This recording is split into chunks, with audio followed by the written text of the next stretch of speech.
ಶ್ರೀ ಗುರುಭ್ಯೋ ನಮಃ. ಹರಿ ಓಂ. ಓಂ ನಮೋ ಭಗವತೆ ವಾಸುದೇವಾಯ. ಓಂ ನಮೋ ನಾರಾಯಣಾಯ. ನಮಸ್ಕಾರ ವೀಕ್ಷಕರೇ, ಈ ದಿನದ ನನ್ನ ಯೂಟ್ಯೂಬ್ ಚಾನಲ್ ವಿಡಿಯೋಗೆ ನಿಮ್ಮೆಲ್ಲರಿಗೂ ಸ್ವಾಗತ. ನಾನು ಪ್ರಮೋದ್ ಕಶ್ಯಪ್. ಈ ಒಂದು ವಿಡಿಯೋದಲ್ಲಿ ಧನುಸ್ಸು ರಾಶಿಯವರ ವರ್ಷ ಭವಿಷ್ಯ 2026ನೇ ಸಾಲಿನ ವರ್ಷ ಭವಿಷ್ಯ ಹೇಗಿದೆ ಅಂತ ತಿಳ್ಕೊಳ್ಳೋಣ. ಅದಕ್ಕೂ ಮುಂಚೆ ನನ್ನ ಚಾನಲ್ಗೆ ಯಾರ್ಯಾರು ಸಬ್ಸ್ಕ್ರೈಬ್ ಮಾಡ್ಕೊಂಡಿಲ್ಲ ಸಬ್ಸ್ಕ್ರೈಬ್ ಮಾಡ್ಕೊಳ್ಳಿ, ಶೇರ್ ಮಾಡಿ, ಲೈಕ್ ಮಾಡಿ ಅಂತ ಹೇಳ್ತಾ ವಿಡಿಯೋನ ನಾನೀಗ ಪ್ರಾರಂಭ ಮಾಡ್ತಾ ಇದ್ದೀನಿ.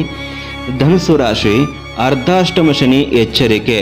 ಧನುಸ್ಸು ರಾಶಿಯವರು ಈ ತಪ್ಪು ಮಾಡಿದರೆ ದೊಡ್ಡ ನಷ್ಟ. ಸಾಲಗಳಿಂದ ಮುಕ್ತಿ, ಅಧಿಕಾರ ಪ್ರಾಪ್ತಿ. 2026ರಲ್ಲಿ ಧನುಸ್ಸು ರಾಶಿಗೆ ಚಿನ್ನದ ವರ್ಷನ. ಜೂನ್ 2 ನಂತರ ಜೀವನದಲ್ಲಿ ಬರುವ ಆ ಅಚ್ಚರಿ ತಿರುವು ಧನುಸ್ಸು ರಾಶಿಯವರು ತಪ್ಪದೇ ನೋಡಬೇಕಾದ ವಿಷಯವಿದು. ವಿವಾಹ ಯೋಗ, ರಾಜಕೀಯ ಪ್ರಗತಿ, ಬ್ಯಾಂಕ್ ಬ್ಯಾಲೆನ್ಸ್ ರೈಸ್. ಆದರೆ ಮಧ್ಯದಲ್ಲಿ ಒಂದು ಭಯಾನಕ ಸೂಚನೆ ಇದೆಯಾ? ಗುರುವಿನ ಕೃಪೆ ಇದ್ದರೂ ಕೂಡ ಏಕೆ ಧನುಸ್ಸು ರಾಶಿಯವರಿಗೆ ಮನಸ್ಸಿನಲ್ಲಿ ಆತಂಕ? ಧನುಸ್ಸು ರಾಶಿಯ ಗೂಢ ಸತ್ಯ ಏನು? ಧನುಸ್ಸು ರಾಶಿಗೆ ಅಷ್ಟಮ ಗುರು ಭಯವಿದೆಯಾ ಅಥವಾ ಅದೃಷ್ಟನ? ಧನುಸ್ಸು ರಾಶಿಯ ರಹಸ್ಯ ಫಲಗಳು ಬಹಿರಂಗ. 2026ರಲ್ಲಿ ಧನುಸ್ಸು ರಾಶಿಗೆ ವಿಪರೀತ ರಾಜಯೋಗವಿದೆಯಾ? ಆದರೆ ಜೂನ್ ನಂತರ ಏನಾಗಬಹುದು ಗೊತ್ತಾ? ಇವೆಲ್ಲ ವಿಷಯಗಳು ಜೊತೆಗೆ ಇನ್ನಿತರೆ ಜ್ಯೋತಿಷದ ಕಾಂಬಿನೇಷನ್ ಜೊತೆಗೆ ಜ್ಯೋತಿಷದಲ್ಲಿ ಇರ್ತಕ್ಕಂಥ ಇನ್ನಿತರೆ ಗ್ರಹಗಳು ಧನುಸ್ಸು ರಾಶಿಯವರ ವರ್ಷಫಲ ಏನು ಹೇಳ್ತಿದೆ ಅನ್ನೋದನ್ನ ತಿಳ್ಕೊಳ್ಳೋಣ. ಸೊ ವಿಡಿಯೋನ ಪ್ರಾರಂಭ ಮಾಡೋಕ್ಕೂ ಮುಂಚೆ ನಾನೀಗ ಉಚಿತವಾಗಿ ಜ್ಯೋತಿಷ್ಯವನ್ನು ನೋಡ್ತಾ ಇದ್ದೀನಿ. ಕಾಮೆಂಟ್ ಬಾಕ್ಸಲ್ಲಿ ನಿಮ್ಮ ಹೆಸರಿನ ಸಹಿತ ನಿಮ್ಮ ಬರ್ತ್ ಚಾರ್ಟ್ ಡೀಟೇಲ್ಸನ್ನು ಹಾಕಬಹುದು. ಅಂದರೆ place of birth, time of birth ಮತ್ತು ಡೇಟ್ ಆಫ್ ಬರ್ತು, ಈ ಮೂರನ್ನು ಕಾಮೆಂಟ್ ಬಾಕ್ಸಲ್ಲಿ, ಜೊತೆಗೆ ನಿಮ್ಮ ಹೆಸರು ಯಾವುದಾದ್ರೂ ಒಂದು ಪ್ರಶ್ನೆಯನ್ನು ಕಾಮೆಂಟ್ ಬಾಕ್ಸಲ್ಲಿ ಕಾಮೆಂಟ್ ಮಾಡೋದ್ರ ಮೂಲಕ ನಿಮ್ಮ ಪ್ರಶ್ನೆಗೆ ಉತ್ತರ ಮತ್ತು ಪರಿಹಾರವನ್ನು ಕೂಡ ವಿಡಿಯೋ ಮೂಲಕ ನೀವು ತಿಳ್ಕೊಬೋದಾಗಿದೆ. ನಾನು ನಂತರ ವಿಡಿಯೋ ಮಾಡಿ ನಿಮಗೆ ಅದನ್ನ ತಿಳಿಸ್ತಾ ಹೋಗ್ತೀನಿ. ಸೊ ಯಾರೂ ಕೂಡ ಈ ಒಂದು ಅವಕಾಶವನ್ನು ಮಿಸ್ ಮಾಡ್ಕೋಬೇಡಿ. ಕೆಲವೇ ತಿಂಗಳುಗಳು ಮಾತ್ರ ಈ ಒಂದು ಅವಕಾಶ ಇರುತ್ತೆ. ಸೊ ವಿಡಿಯೋನ ಇವಾಗ ಪ್ರಾರಂಭ ಮಾಡೋಣ. ಧನುಸ್ಸು ರಾಶಿ 2026ನೇ ಸಾಲಿನ ಒಂದು ವರ್ಷ ಭವಿಷ್ಯ. ಧನುಸ್ಸು ರಾಶಿಯವರೇ, ನಿಮ್ಮ ರಾಶಿಯ ಅಧಿಪತಿ ಧರ್ಮಗುರುವಾದ ಗುರು ಮೂಲ ನಕ್ಷತ್ರದ 4ನೇ ಪಾದ, ಪೂರ್ವಾಷಾಢದ 4ನೇ ಪಾದ ಮತ್ತು ಉತ್ತರಾಷಾಢದ ಮೊದಲ ಪಾದದಲ್ಲಿ ಜನಿಸಿದವರು ಈ ರಾಶಿಗೆ ಸೇರಿರುತ್ತಾರೆ. 2026ನೇ ವರ್ಷ ನಿಮ್ಮ ಜೀವನದಲ್ಲಿ ಸಾಮಾನ್ಯ ವರ್ಷವಲ್ಲ. ಇದು ಒಂದು ಟರ್ನಿಂಗ್ ಪಾಯಿಂಟ್ ಆಗಬಹುದು. ಆದರೆ ಒಂದು ಸಣ್ಣ ತಪ್ಪು ನಿರ್ಧಾರವು ದೊಡ್ಡ ಪಾಠ ಕಲಿಸಬಹುದು. ಆದ್ದರಿಂದ ಈ ವರ್ಷದ ಗ್ರಹ ಸಂಚಾರವನ್ನು ಅರ್ಥ ಮಾಡಿಕೊಳ್ಳೋದು ತುಂಬಾ ಅಗತ್ಯವಾಗಿರುತ್ತೆ. ಗುರುವಿನ ಸಂಚಾರ ಅದೃಷ್ಟದ ಬಾಗಿಲು ಅಥವಾ ಆತಂಕದ ಪರೀಕ್ಷಣ.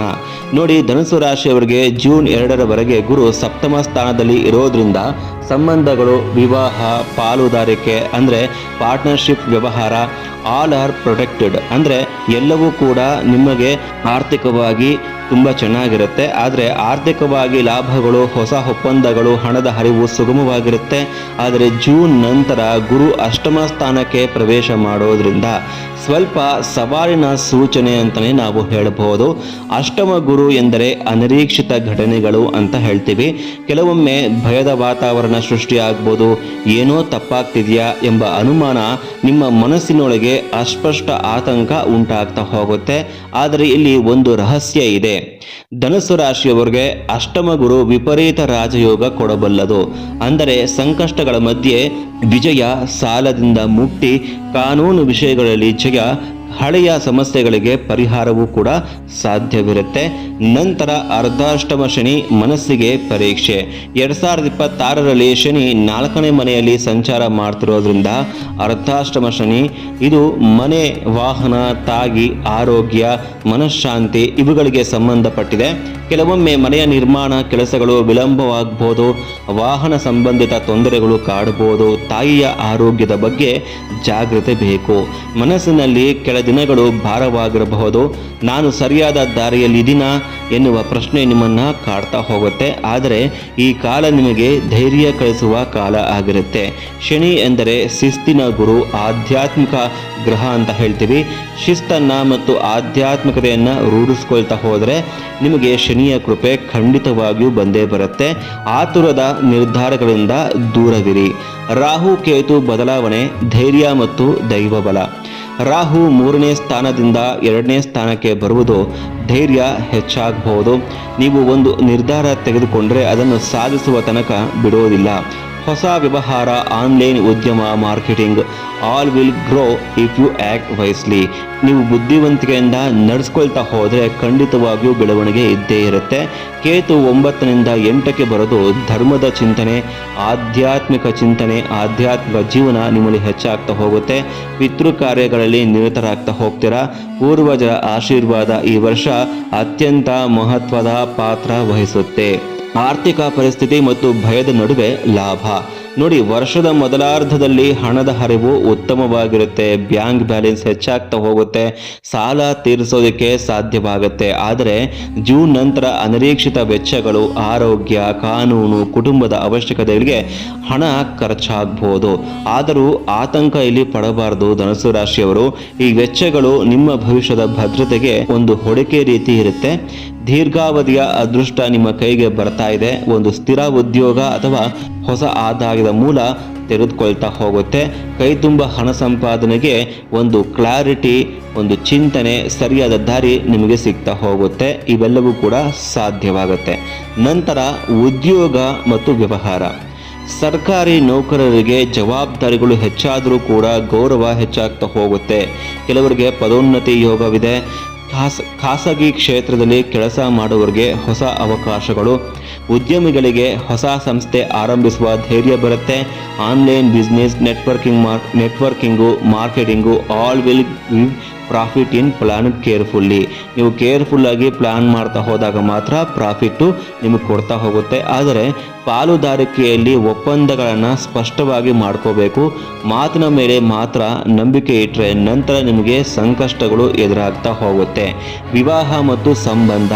ವಿವಾಹ ಯೋಗ ಪ್ರಬಲವಾಗಿದೆ. ವಿಳಂಬವಾಗಿದ್ದ ಮದುವೆಗಳು ಈ ವರ್ಷ ನೆರವೇರುವ ಸಾಧ್ಯತೆ ಇರುತ್ತೆ. ಇಷ್ಟ ವಿವಾಹ ಕೂಡ ಸಾಧ್ಯ. ಪತ್ನಿ ಅಥವಾ ಪತಿ ಸರ್ಕಾರಿ ಉದ್ಯೋಗ ಪಡೆಯುವ ಯೋಗವು ಕೂಡ ಕೆಲವರಿಗೆ ಕೂಡಿ ಬರುತ್ತೆ. ಕುಟುಂಬದಲ್ಲಿ ಅನ್ಯೋನ್ಯತೆ ಹೆಚ್ಚಾಗ್ತಾ ಹೋಗುತ್ತೆ. ಈ ಹಿಂದೆ ಗಲಾಟೆಗಳು, ಜಗಳಗಳು, ಮನಸ್ತಾಪ ಇತ್ತು ಅಂತಂದಾಗ ಅದು ಸ್ವಲ್ಪ ಮಟ್ಟಿಗೆ ಕಂಟ್ರೋಲ್ಗೆ ಬರುತ್ತೆ.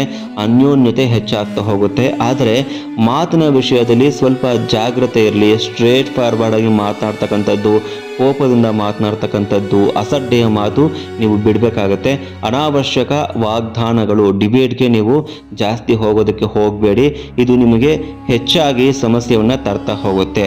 ಮಕ್ಕಳ ಭಾಗ್ಯ. ಮಕ್ಕಳಿಗೆ ವಿದ್ಯಾಭ್ಯಾಸದಲ್ಲಿ ಪ್ರಗತಿ, ವಿದೇಶದಲ್ಲಿ ಸೆಟಲ್ ಆಗುವ ಯೋಗ ಇದೆ. ಮಕ್ಕಳ ವಿವಾಹ ಅಥವಾ ಉದ್ಯೋಗ ವಿಚಾರದಲ್ಲಿಯೂ ಕೂಡ ಸಂತೋಷಕರ ಸುದ್ದಿ ಈ ವರ್ಷ ಧನುಸು ರಾಶಿಯವರು ಕಾಣಬಹುದು. ಸಂತಾನ ಯೋಗ ನಿರೀಕ್ಷೆ ಮಾಡೋರಿಗೆ ಆಶಾದಾಯಕ ವರ್ಷ ಅಂತ ನಾವು ಹೇಳ್ತೀವಿ. ಆರೋಗ್ಯ ಮತ್ತು ಜಾಗ್ರತೆ ಅಗತ್ಯ. ಸಣ್ಣ ಪುಟ್ಟ ಆರೋಗ್ಯ ಸಮಸ್ಯೆಗಳು, ಶಸ್ತ್ರಚಿಕಿತ್ಸೆಯ ಸಾಧ್ಯತೆ ಇದೆ. ಮಾನಸಿಕ ಒತ್ತಡ ಜಾಸ್ತಿ ಆಗ್ಬೋದು. ತಾಯಿಯ ಆರೋಗ್ಯದ ಕಡೆ ಗಮನ ಕೊಡಿ. ವಾಹನ ಚಾಲನೆ ಜಾಗ್ರತೆಯಿಂದ ನೀವು ಚಾಲನೆ ಮಾಡಬೇಕಾಗತ್ತೆ. ನಿಮ್ಮ ದೇಹದಲ್ಲಿ ಅನಾರೋಗ್ಯದ ಸೂಚನೆಗಳನ್ನ ನಿರ್ಲಕ್ಷಣೆ ಮಾಡಕ್ಕೆ ಹೋಗಬೇಡಿ. ಡಾಕ್ಟರ್ ಬಳಿಗೆ ಸರಿಯಾದ ಸಮಯದಲ್ಲಿ ಹೋಗಿ ತೋರಿಸ್ಕೊಳ್ಳಿ. ಸಮಯಕ್ಕೆ ತಕ್ಕ ಚಿಕಿತ್ಸೆ ದೊಡ್ಡ ಸಮಸ್ಯೆಯನ್ನು ತಪ್ಪಿಸ್ಬೋದು. ರಾಜಕೀಯ ಮತ್ತು ಸಮಾಜ ಸೇವೆ. ಧನುಸು ರಾಶಿಯವರಿಗೆ ರಾಜಕೀಯ ಕ್ಷೇತ್ರದಲ್ಲಿ ಇರೋರಿಗೆ ಇದು ಚಿನ್ನದ ವರ್ಷ. ಅಧಿಕಾರ, ಜವಾಬ್ದಾರಿ, ಗೌರವ ಆಲ್ ಆರ್ ಪಾಸಿಬಲ್. ಚುನಾವಣೆ ಸ್ಪರ್ಧಿಸುವ ಯೋಗ ಕೆಲವರಿಗಿದೆ. ಸಾರ್ವಜನಿಕ ಸಂಪರ್ಕಗಳು ಉತ್ತಮ. ಸಮಾಜ ಸೇವೆಯಲ್ಲಿ ಹೆಸರು ಕೂಡ ನೀವು ಪಡಿಬಹುದು. ಆದರೆ ಈ ವರ್ಷ ಧನುಸು ರಾಶಿಯವರು ಏನು ಮಾಡಬಾರ್ದು? ಅತಿಯಾದ ಆತುರದ ನಿರ್ಧಾರ ಬೇಡ. ಯಾರನ್ನು ನೋಡಿ ಹೋಲಿಕೆ ಮಾಡ್ಕೊಳ್ಳೋಕೆ ಹೋಗಬೇಡಿ. ನಿಮ್ಮ ಸ್ವಂತಿಕೆ ಕಡೆ ನೀವು ಗಮನ ಕೊಡಿ. ನೀವೇನು ಜ್ಞಾನವನ್ನು ಪಡೆದಿರ್ತೀರ ಅದಕ್ಕೆ ತಕ್ಕಂತೆ ನೀವು ವ್ಯವಹಾರ ಮತ್ತು ಜಾಗವನ್ನು ಮಾಡ್ತಾ ಹೋಗಿ. ಮಾತಿನಲ್ಲಿ ಮಿತಿ ಇರಲಿ. ಅತಿಯಾದ ಪ್ರದರ್ಶನಾತ್ಮಕ ಪೂಜೆ ಬೇಡ. ಸರಳ ಭಕ್ತಿ ಸಾಕು. ಪರಿಹಾರ ಮತ್ತು ದೈವಬಲ ಅಂತ ಬಂದಾಗ 2026ರಲ್ಲಿ ದೈವಬಲ ನಿಮ್ಮ ಬೆನ್ನಿಗೆ ನಿಂತಿದೆ. ಆದರೆ ಅದನ್ನು ಸಕ್ರಿಯಗೊಳಿಸ್ಕೊಳ್ಬೇಕು, ಅದನ್ನು ಆಕ್ಟಿವೇಟ್ ಮಾಡ್ಕೊಳ್ಬೇಕು, ಫಾಲೋ ಅಪ್ ಮಾಡಬೇಕು ಅಂತಂದಾಗ ಶನಿ ಶಾಂತಿ ಅಥವಾ ನವಗ್ರಹ ಹೋಮ ಮಾಡಿಸ್ಕೊಳ್ಳಿ. ಗುರುವಾರ ಓಂ ಗುರುಭ್ಯೋ ನಮಃ ಮಂತ್ರವನ್ನು ಜಪ ಮಾಡ್ತಾ ಬನ್ನಿ. 108 ಬಾರಿ ಈ ಜಪವನ್ನು ಮಾಡ್ತಾ ಬನ್ನಿ. ಗುರುವಾರದಿಂದ ಪ್ರಾರಂಭ ಮಾಡಿ ಈ ವರ್ಷದವರೆಗೂ ಈ ಮಂತ್ರವನ್ನು ಹೇಳಿಕೊಂಡಷ್ಟು ನಿಮಗೆ ತುಂಬ ಒಳ್ಳೆಯದು. ಅಥವಾ ಓಂ ರಾಘವೇಂದ್ರಾಯ ನಮಃ ಈ ರೀತಿ ರೀತಿ ಗುರುವಿನ ಮಂತ್ರಗಳು ಯಾವುದೇ ಇದ್ದಲ್ಲಿ ಅದನ್ನು ನೀವು 108 ಬಾರಿ ಪ್ರತಿದಿನ ಜಪ ಮಾಡಿಕೊಂಡಲ್ಲಿ ಏನೇ ವಿಘ್ನ ಬಾಧೆ ಇದ್ರೂ ಕೂಡ ನಿವಾರಣೆ ಆಗುತ್ತೆ. 3 ಗುರುವಾರ 21 ಬಾಳೆಹಣ್ಣನ್ನು ಗುರುಗಳ ಸನ್ನಿಧಿಯಲ್ಲಿ ದಾನ ಮಾಡಿ. ಅನ್ನದಾನ ಮಾಡೋದು ಅತ್ಯುತ್ತಮ ಪರಿಹಾರ. ವರ್ಷಕ್ಕೊಮ್ಮೆ ದಕ್ಷಿಣಾಮೂರ್ತಿಯ ದರ್ಶನ ಮಾಡಿ. ಹಳದಿ ಮತ್ತು ಬಿಳಿ ಬಣ್ಣದ ಹೆಚ್ಚು ಉಪಯೋಗ ಮಾಡಿದಷ್ಟು ನಿಮಗೆ ಒಳ್ಳೆಯದು. ಅಂತಿಮ ಸಂದೇಶ ಧನುಸ್ಸು ರಾಶಿಯವರಿಗೆ. ಧನುಸ್ಸು ರಾಶಿಯವರು 2026 ಒಂದು ಮಿಶ್ರ ಫಲಗಳ ವರ್ಷ. ಭಯದ ನೆರಳು ಕೆಲವೊಮ್ಮೆ ನಿಮ್ಮ ಹಿಂದೆ ಬರುತ್ತೆ, ಆದರೆ ಧೈರ್ಯದಿಂದ ಮುಂದೆ ನಡೆದರೆ ಅದೃಷ್ಟ ನಿಮ್ಮ ಕೈ ಹಿಡಿಯುತ್ತೆ. ಸಂಕಷ್ಟಗಳು ನಿಮ್ಮನ್ನು ಕುಗ್ಗಿಸಲು ಬರೋದಿಲ್ಲ, ನಿಮ್ಮನ್ನು ಬಲಿಷ್ಠಗೊಳಿಸೋದಕ್ಕೆ ಬರುತ್ತೆ. ಹಳೆಯ ಸಾಲ ತೀರಿಸಿ ಹೊಸ ಜೀವನ ಆರಂಭಿಸುವ ಅವಕಾಶ ಇದೆ. ಕುಟುಂಬದ ಆಶೀರ್ವಾದ, ಗುರುಗಳ ಕೃಪೆ, ಪಿತೃಗಳ ಅನುಗ್ರಹ ಇವಿಷ್ಟು ನಿಮಗೆ ಬೇಕೇ ಬೇಕಾಗತ್ತೆ. ಆದರೆ ನೆನಪಿಡಿ, ನಿಮ್ಮ ಮಾತು, ನಿಮ್ಮ ನಿರ್ಧಾರ, ನಿಮ್ಮ ಶಿಸ್ತೆ ಮತ್ತು ನಿಮ್ಮ ಆಧ್ಯಾತ್ಮಿಕ ಜೀವನ ನಿಮ್ಮ ಭವಿಷ್ಯವನ್ನು ನಿರ್ಧಾರ ಮಾಡ್ತಾ ಹೋಗುತ್ತೆ. 2026ರಲ್ಲಿ ಧನುಸ್ಸು ರಾಶಿಯವರಿಗೆ ಅದ್ಭುತ ಯೋಗಗಳು ಕಾದಿವೆ, ಆದರೆ ಅವುಗಳನ್ನು ಪಡೆಯಲಿಕ್ಕೆ ನೀವು ಸಜ್ಜಾಗಿದ್ದೀರಾ? ಕಾಮೆಂಟ್ ಬಾಕ್ಸಲ್ಲಿ ತಿಳಿಸಿ. ಓಂ ಗುರುಭ್ಯೋ ನಮಃ ಅಥವಾ ನಿಮಗೆ ಇಷ್ಟವಾದ ಗುರುಗಳ ಒಂದು ಮಂತ್ರವನ್ನು ಕಾಮೆಂಟ್ ಬಾಕ್ಸಲ್ಲಿ ಬರೀರಿ. ಇಷ್ಟು ಧನುಸ್ಸು ರಾಶಿಯವರ ಒಂದು 2026ನೇ ಸಾಲಿನ ವರ್ಷ ಭವಿಷ್ಯ ಆಗಿರುತ್ತೆ. ಮುಂದಿನ ವಿಡಿಯೋದಲ್ಲಿ ಮಕರ ರಾಶಿಯವರ 2026ನೇ ಸಾಲಿನ ವರ್ಷ ಭವಿಷ್ಯ ಹೇಗಿದೆ ಅಂತ ನೋಡೋಣ. ನಿಮ್ಮೆಲ್ಲರಿಗೂ ನಮಸ್ಕಾರ. ಕೃಷ್ಣ ಅರ್ಪಣಮಸ್ತು.